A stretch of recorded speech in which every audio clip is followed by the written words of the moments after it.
Bismillahirrahmanirrahim. Assalamualaikum warahmatullahi wabarakatuh. Adik-adik semua yang saya banggakan, hari ini kita belajar tentang kalkulus. Namun sebelum kita masuk kepada proses pembelajaran, terlebih dahulu saya menyampaikan ada beberapa aspek yang harus kita penuhi di dalam perkuliahan ini. Yang pertama adalah aspek kehadiran, yang kedua aspek tugas, ketiga aspek meet, dan yang keempat final. Ya, di keempat aspek tersebut saya masing-masing saya beri bobot, di mana kehadiran adalah 20%, tugas 20%, meet semester 30%, dan final 30%. Jadi total adalah 100%. Perlu saya tekankan bahwa di perkuliahan ini aspek kehadiran sangat menentukan, ya, lulus atau tidaknya adik-adik semua di dalam perkuliahan ini, karena sumbangsinya lumayan agak besar, 20%. Jadi diharapkan untuk selalu mengikuti perkuliahan ini dan selalu mengikuti materi yang akan saya bawakan dan akan saya jelaskan. Walaupun pembelajaran kita secara virtual, tetapi hari ini kita kondisional karena situasi COVID-19 sehingga tidak memungkinkan kita untuk bertatap secara langsung. Oke, kita mulai saja. Di dalam kalkulus ini kita akan mulai dengan kita belajar tentang masalah bilangan real. Ya. Bilangan real itu terdiri atas dua. Yang pertama adalah bilangan rasional dan bilangan irasional. Sejarah bilangan real itu ternyata sudah digunakan zaman dulu, pada zaman orang-orang Babilonia. Mereka menggunakan angka 0 sampai 10 sebagai buktinya. Mereka menuliskan angka 700 sebelum Masehi. Itu sudah ada ditulis pada zaman kerajaan Mesir atau kerajaan Babilonia pada saat itu. Oke, next. Kemudian kita belajar masalah bilangan rasional. Apa itu bilangan rasional? Bilangan rasional itu adalah bilangan yang dapat dituliskan dalam bentuk A per B dengan syarat A dan B itu anggota bilangan bulat, tetapi syaratnya B tidak sama dengan 0. Contohnya seperti 1/2, 1/4, 1/3, 3/4. Itu contoh-contoh bilangan rasional. Kenapa dia B-nya tidak boleh sama dengan 0? Syaratnya itu mutlak, ya. Karena kalau dia sama dengan 0, maka hasilnya adalah bukan bilangan bulat, tetapi dia akan menghasilkan bilangan tak terhingga, ya. Oke. Next. Yang kedua adalah bilangan irasional. Bilangan irasional itu adalah kebalikan daripada bilangan rasional.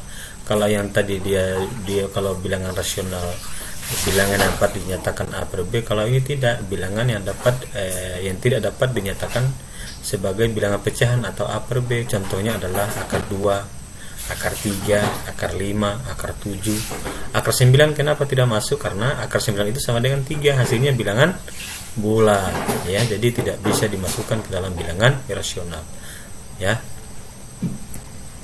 Sifat-sifat bilangan real ada 5, ya. Ada hukum komutatif, ada hukum asosiatif, ada hukum distributif, ada eksistensi unsur identitas, dan eksistensi negatif atau inverse. Hukum komutatif itu adalah berlaku sebaliknya. Jika X tambah Y, maka dia berlaku sebaliknya, Y tambah X. Demikian juga dalam perkalian. Jika X kali Y, maka dia akan berlaku Y kali X. Contoh, misalkan 2 tambah 3 sama dengan 5, maka dia pasti berlaku sebaliknya, 3 tambah 2 sama dengan 5, atau 2 kali 3 sama dengan 6, atau 3 kali 2 sama dengan 6. Jadi hukum komutatif itu adalah hukum berlaku sebaliknya. Yang kedua adalah hukum asosiatif. Ya, hukum asosiatif itu contohnya seperti X tambah Y dalam kurung Y tambah Z, atau X dalam kurung X tambah Y tambah Z. Demikian juga dalam perkalian, X kali dalam kurung Y kali Z sama dengan dalam kurung X kali Y kali Z. Contohnya adalah misalkan dalam kurung 2 tambah dalam kurung 3 tambah 4, maka dia akan berlaku sama jika dituliskan dalam bentuk dalam kurung 2 tambah 3 tutup kurung tambah 4. Hasilnya itu sama-sama dengan 9 ya. Demikian juga dalam perkalian, misalkan 2 dalam kurung 3 kali 4 balas kurung ya, jadi hasilnya adalah 24 ya. Atau dalam kurung 2 kali 3 balas kurung kali 4, itu hasilnya sama dengan 24. Yang ketiga adalah hukum distributif ya. Kita bisa lihat hukum distributif itu misalkan X dalam kurung kali Y tambah Z, atau X kali Y tambah X kali Z. Yang keempat adalah eksistensi unsur identitas. Identitas itu adalah 0 dan 1. Jadi 0 tambah X sama dengan X, dan 1 kali X sama dengan X. Jadi hukum identitas itu adalah 0 dalam penjumlahan dan 1 dalam perkalian. Artinya identitas itu adalah ya. Jadi saya ulangi lagi, unsur identitas itu adalah dia berlaku pada penjumlahan sama dengan dia 0 dan pada perkalian sama dengan 1. Jadi bilangan apapun jika dijumlahkan dengan 0 maka akan menghasilkan bilangan itu sendiri. Kalau dalam perkalian identitasnya sama dengan 1, jadi bilangan apapun jika dikalikan dengan 1 maka dia akan menghasilkan bilangan itu sendiri. Maka dia berlaku unsur identitas di dalam sifat-sifat bilangan real. Yang terakhir adalah eksistensi negatif atau inverse. Jadi kalau dalam bilangan real itu kalau dia negatif berarti inverse ya. Misalkan X tambah Y sama dengan 0, maka dapat ditulis Y sama dengan min X ya. Jadi X-nya dia berpindah ke sebelah kanan. Karena dia positif, dia berpindah ke sebelah kanan maka dia berubah menjadi negatif. Contoh sifat komutatif penjumlahan dan perkalian. Seperti yang sudah saya jelaskan tadi ya, contohnya 2 tambah 3 itu akan sama dengan 3 tambah 2. Demikian juga dalam perkalian, 2 kali 3 akan berlaku sama 3 kali 2. Hasilnya sama dengan 6. Contoh asosiatif ya. 3 tambah dalam kurung 5 tambah 3. Dia akan sama dengan dalam kurung 3 tambah 5 tambah 3. Ya, itu akan sama.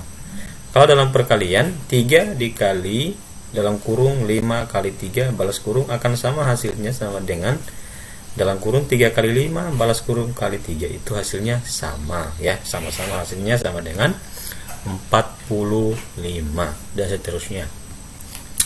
Kemudian kita masuk kepada ketaksamaan. Apa itu ketaksamaan? Ketaksamaan itu adalah kalimat atau pernyataan matematika yang menunjukkan perbandingan ukuran dua objek atau lebih. Ya, ini interval dalam ketaksamaan. Misalkan ada notasi A, B, maka kita tuliskan himpunannya adalah X, di mana A kurang dari X kurang dari B. Maka gambarnya adalah mulai dari A sampai B. Tetapi yang perlu digarisbawahi di situ adalah titik A dengan B itu tidak dihitamkan. Artinya bahwa nilai-nilai intervalnya A dan B itu tidak masuk. Contoh misalkan mulai dari 3 sampai 7, berarti bilangan-bilangan interval yang masuk itu adalah 4, 5, 6. Sementara 3 dan 7-nya tidak masuk ya. Yang kedua adalah A, B ya. Jadi ini X, himpunannya adalah X, di mana A kurang dari sama dengan X kurang dari sama dengan B.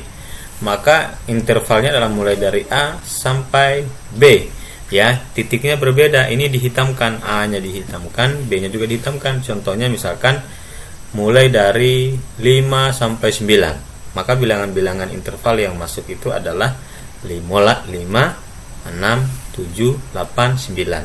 5 dengan 9-nya masuk karena di sini titiknya dihitamkan A, B ya. Kemudian yang ketiga itu adalah A, B, himpunannya adalah X, di mana A kurang dari sama dengan X kurang dari B. X-nya, A-nya itu dihitamkan, B-nya tidak karena di sini A-nya itu kurang dari sama dengan X ya. Ya, contohnya misalkan 3 sampai 7.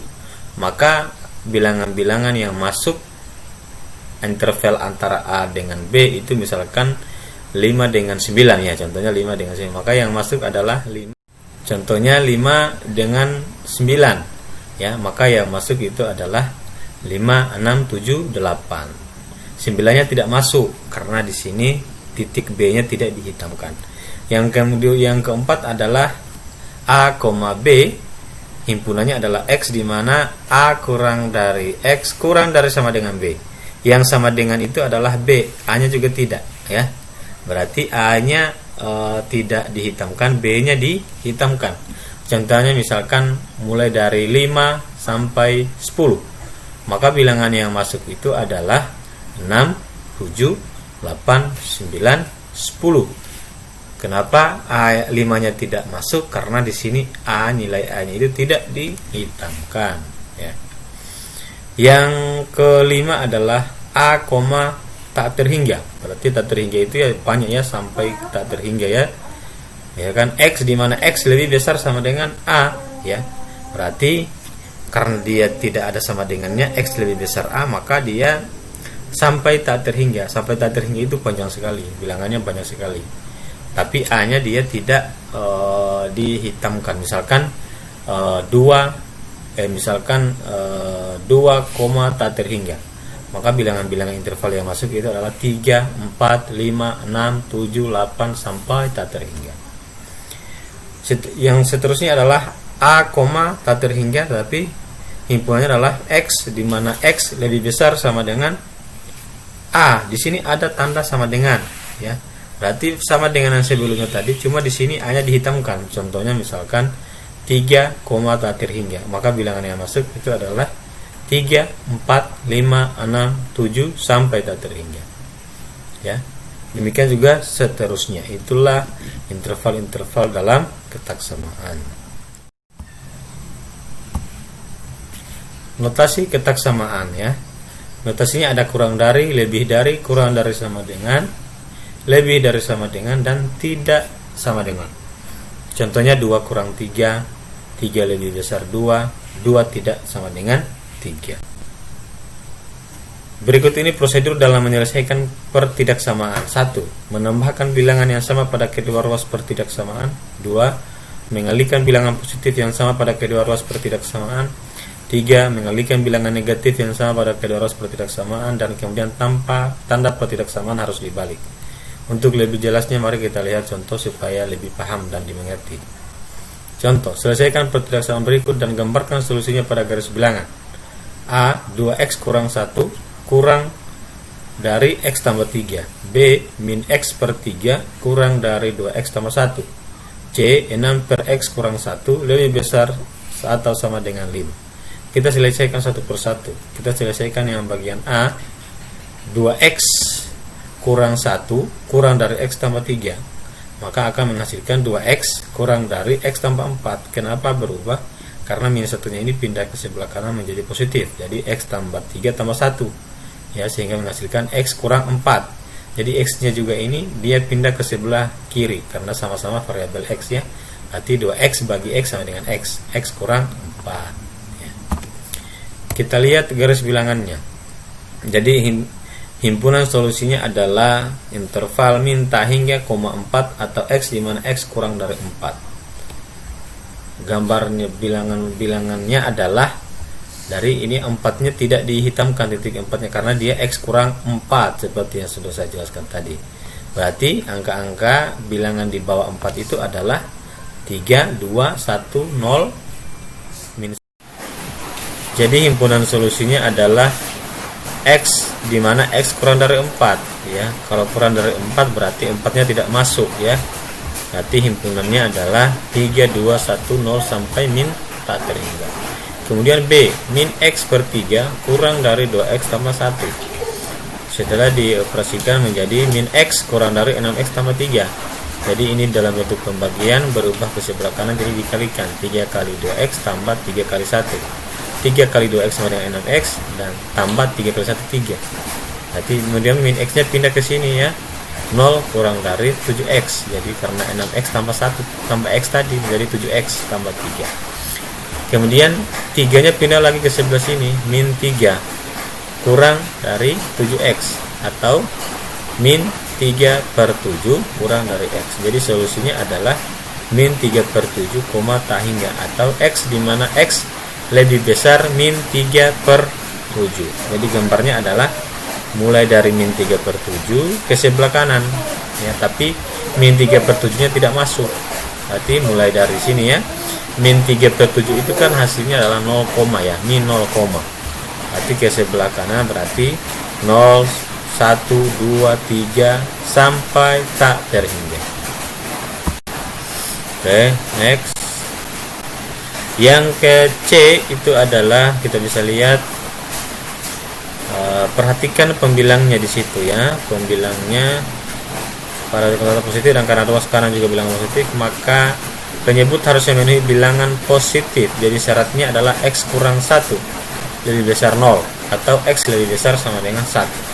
Sehingga 6 per x kurang 1 lebih besar sama dengan 5, atau 6 lebih besar atau sama dengan 5x kurang 5, karena dikalikan 5 kali x 5x, 5 kali 1 sama dengan 5, itu 5x kurang 5. Jadi di sini min 5 nya pindah ke sini, jadi 6 tambah 5 karena pindah ke sebelah kanan, 11 lebih besar sama dengan 5x.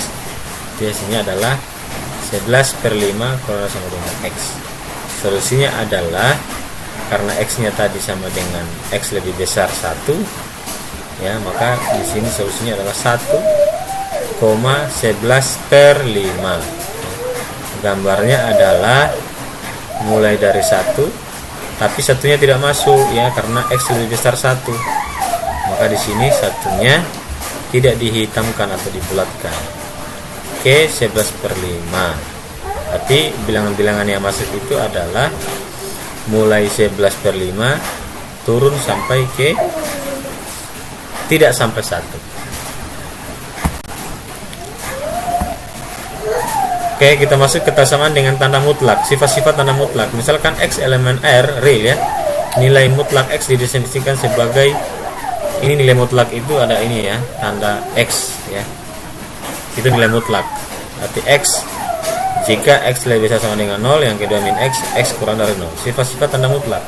Misalkan A, B elemen real, maka 1 adalah AB itu sama dengan nilai mutlak A kali nilai mutlak B.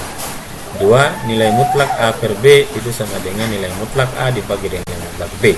Yang ketiga, nilai mutlak A tambah B kurang dari sama dengan nilai mutlak A tambah nilai mutlak B. 4, nilai mutlak A kurang B lebih besar sama dengan nilai mutlak A kurang dari nilai mutlak B. Pertidaksamaan dengan tanda mutlak. Contoh, selesaikan persamaan nilai mutlak 2x kurang 3 sama dengan 7. Maka penyelesaiannya ada 2 ya, karena nilai mutlak itu ada nilai positif dan negatif. Penyelesaiannya yang pertama 2x kurang 3 sama dengan 7. Yang kedua 2x kurang 3 sama dengan min 7. Jadi 2x sama dengan 10 karena 7 tambah 3. Min 3 nya ini pindah ke sebelah kanan. Jadi 7 tambah 3 sama dengan 10. X sama dengan 5 ya, karena 10 bagi 2 sama dengan 5. Dan berarti hak simpulan penyelesaiannya adalah solusinya x sama dengan 5 dan x sama dengan min 2.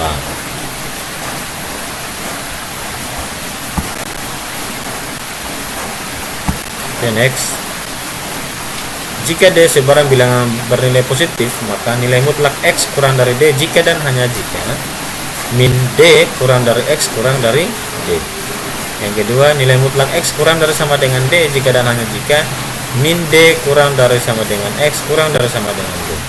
Ketiga, nilai mutlak x lebih besar D jika dan hanya jika x kurang dari min D dan x lebih besar D. Yang keempat, nilai mutlak x lebih besar atau sama dengan D jika dan hanya jika x kurang dari sama dengan min D atau x lebih besar sama dengan D. Contoh, selesaikan pertidaksamaan berikut.